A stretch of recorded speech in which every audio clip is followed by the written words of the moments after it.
just a matter of 3 NBA seasons, the Houston Rockets went from a team that was one win away from an NBA Finals appearance and was led by all-time greats in James Harden and Chris Paul to a team that had the worst record in the league this past season and looks to be in a rebuild for the next couple of years. YouTube, it's Rocket Hoops back with another video, and first things first, I would like to say that I apologize for not uploading a lot more than I should be, because I did say I was going to upload like twice a week or once every 4 days, but then I took like a week off. So I will make sure, especially because the NBA draft is coming up, I'm going to make sure to talk more and more, especially on the NBA draft. We're only 9 days shy from the NBA draft. Okay, so moving on into today's video, we're going to be talking about the Houston Rockets' future. Tomorrow I'm going to be uploading a video on the Houston Rockets draft and stuff they should do specifically in this offseason. I wanted to kind of dedicate a video talking about the Houston Rockets core as of right now and just their future outlook in a more broader perspective. And as always, before we get into the main part of the video, make sure to like, share, subscribe, and comment down below how you think the Rockets' future outlook will go, as I think it's pretty bright as of right now, but I just wanted to see what your opinion is on that topic. Without further ado, let's stop waiting and get into the Houston Rockets' future outlook and the current roster. Starting off with their franchise player, in my opinion, and that is Kevin Porter Jr. Now, they could draft a better player with the second overall pick,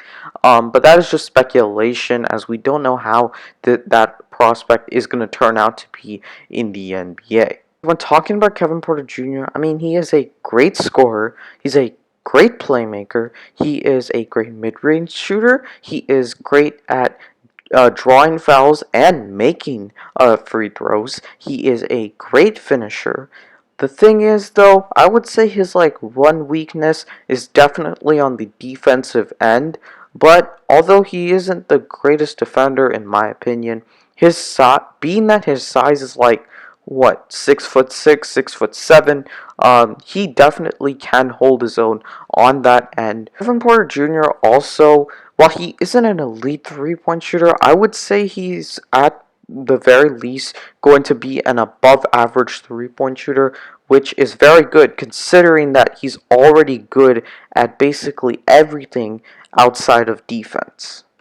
I mean, I would definitely say, and it's not even close, his best game of the season really highlighted this, and that was when he dropped 50 on the Milwaukee Bucks. Now, again, that might be great and all, but you got to take into the context that Giannis was injured within a couple of minutes into the game, so I don't really think it's that great as it seems, especially when you're like, oh, the Milwaukee Bucks, that's a great defensive team. Well, they didn't have Giannis, but still, I mean, dropping 50 points, 10 assists, and getting to the line frequently, that's still very good for a young player who just joined a new Houston Rockets team who has, I don't know if it was in the middle of, no, it was after their 21-game losing streak. But still, a very bad Rockets team just joining them after just like a couple of weeks of joining them.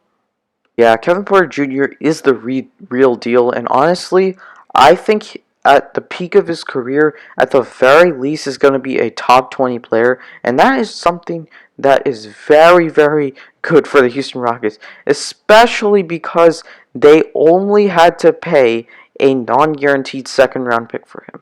Now, I'm not going to get into why Cleveland should have not traded him, because I think that given for what Cleveland was in that scenario, I don't really blame them for that trade, but still, it is going to wind up as one of the most lopsided trades in the NBA. Okay, so moving on to their second franchise star, in my opinion, being Christian Wood, and that is because he's such an interesting player. He is a great offensive player. Like offensively, I would argue he's as good as Anthony Davis because he's a great floor spacer. He's a decent three-point shooter and a great one for a big man. He is a amazing mid-range shooter. He's a great post scorer. He's great at driving to the rim. Great pick and roll guy. Works amazingly well with Kevin Porter Jr. But defensively is where his weaknesses come. Now, defensively, I think he could get a lot better if he starts putting more weight and starts getting bigger to the point where he can hold his own against guys like Joel Embiid and Nikola Jokic on the defensive end. But if he can just get his frame a little bit better than what it is right now, the sky is the limit for him because his offensive game is so good at this point. A lot of people have said when discussing about Christian Wood and his future with the Houston Rockets that they should trade him to a team like Golden State for more draft capital. And I'm not like saying you're completely wrong. I just wouldn't do that. Just because we've seen guys like maybe a Chris Middleton. Back in the day, you could have been like, well, Chris Middleton doesn't really fit the timeline of like Giannis and stuff. Well, look at them now. They are just one win away from a championship at the time of this recording and could very well win the championship this season. And had they traded Chris Middleton, they probably would have not won the championship this year. Now, am I going to say that they should trade that the Houston Rockets will win a championship soon? No, it's not a guarantee, especially after being the worst team in the league. But I think Christian Wood is a great foundational piece and something that they should keep on because of his talent. And I don't think that him being 26 is so much of a factor to the point where you trade him.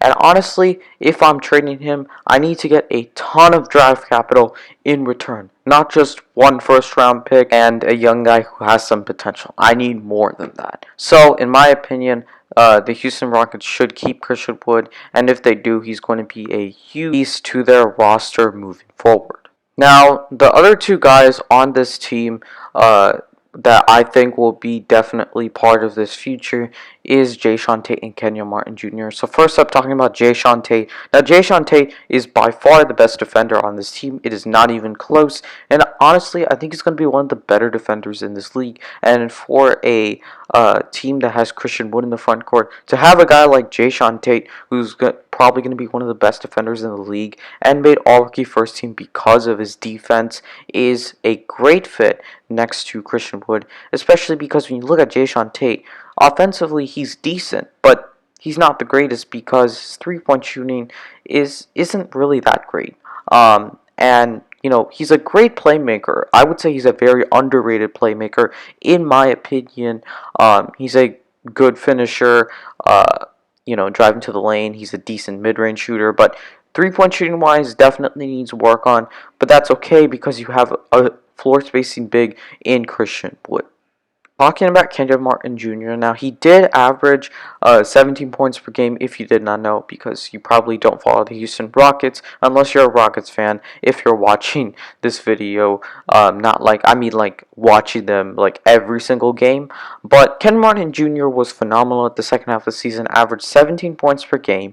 And yes, I would argue that's a lot of empty stats, but still, for a guy who was drafted from the second round to average 17 points per game, I don't care what roster it is, to average 17 points per game is just great for this Houston Rockets team because really outside of their top guys, they don't got much like young players on this team. Now they do got a lot of draft capital moving forward, but on this roster right now, it's nice to have a guy in Kenyon Martin Jr. who looks to be, at the very least, one of the better role players in this league. So now I'm going to talk about the veteran players on this team. So for the veteran players on this team, now we got to start off with John Wall. Obviously, John Wall. I personally wouldn't be starting him because, you got Kevin Porter Jr. At the point guard spot unless you put him at the shooting guard spot. I don't think that's a great fit next to Kevin Porter Jr. I think they both thrive when they're not on the court together. So personally, I would put him coming off the bench. I think he would be a great boost off the bench, especially for a Rockets team that struggles with bench production. I think that is a fantastic fit for him to come off the bench. When talking about John Wall, regardless of his role in this team moving forward, he's a great offensive player, one of the best in the league at driving to the rim. He's a good mid-range shooter. He's not a great three-point shooter, obviously, we all know that, but he's a great, nonetheless, offensively, playmaking wise. I forgot to mention that playmaking wise, he's also like pretty decent.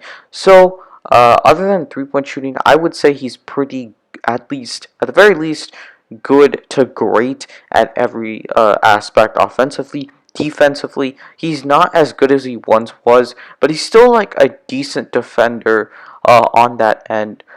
So he's still an impactful player. I just don't think he fits the timeline, and I think he could be impactful on another team. However, his contract is very huge, so I think he's at this point untradeable.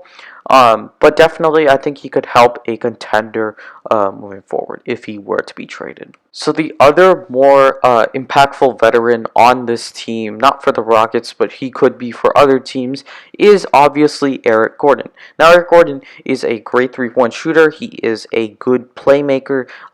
He is a great ball handler. He's just kind of he's one of the best role players in this league. However, just like John Wall, although I don't think he's untradeable, his contract is a little bit questionable. He's getting paid $17 million this upcoming season. Then I believe he's getting paid like $18 million the following, and then he's getting paid about $20 million his third season. Now, the good thing about Eric Gordon's contract is that in his third season, it's partially guaranteed. So basically, he only has 2 years on his contract left, but still, in those 2 years, it's still a big contract. So I think it'll be harder for you to trade him. But given with his skill, he'll be able to impact a team definitely that is looking to be a playoff contender or a championship contender moving forward. Okay, so now I want to talk about Kelly Olynyk and that trade with Miami. Now, I do think people overreacted to that trade when that did happen. So basically, obviously, as we know, the Houston Rockets traded Victor Oladipo to the Miami Heat in exchange for Kelly Olynyk, Avery Bradley, and a draft pick that is. Okay, so now moving on from the players to the head coach. So obviously the head coach is Stephen Silas, and Stephen Silas, I don't have too much opinions on him. He is a great offensive coach, obviously, and helped the Mavs a couple of seasons ago be the number one offensive team in the league. So I do think he's a great offensive coach. Defensively, he's okay, but obviously I don't have too much opinions on him because we're still in a rebuild. Moving to the GM of this team, being Rafael Stone. Again, don't have much opinions on him, but however, he did say in like an interview that he is thinks that this team is going to be one of the more fun teams to watch, and I agree. Moving forward, and he said we're still in a rebuild. We're still going to take it like very slowly, and I think that's the right approach. So I don't really expect us to be that good of a team next season, but I think we will be a little bit better, given with more chemistry, and whoever we select with that second overall pick and the picks 23 and 24 in this upcoming draft. But nonetheless, Rafael Stone, it's a kind of a wait and see of how good of a GM he is. Only time will tell. Next up, we have the owner of this team being Tillman Fertitta. I don't know if I'm pronouncing that right, but in my opinion, I don't really like him. I actually think he's one of the worst owners in the league. He, in my opinion, is one of the bigger reasons why the Houston Rockets declined, because he was cheap, and also he didn't have that good of a relationship with the former Rockets like James Harden, Chris Paul, guys like that. He doesn't have really great relationship with the players, so I don't really like him as an owner. Finally, talking about the outlook of this team, I think next season they'll be a little bit better. I don't think they'll be the worst team in the league, but I do think they're going to be like definitely in the lottery of next year. And then in the following seasons, I think they'll slowly creep into the play-in tournament and hopefully the playoffs and hopefully a championship contender soon. But yeah, that is the end of this video talking about the Houston Rockets outlook and their current roster. As I said, tomorrow I'm going to be posting a video on the Houston Rockets offseason. I'm going to be posting more videos on the NBA draft as we get closer to July 29th, the day of the 2021 NBA draft. Like I said in the beginning of the video, make sure to like, share, subscribe, comment down below what you think the Rockets outlook holds for them. That being said, Rocket Hoops out. Peace.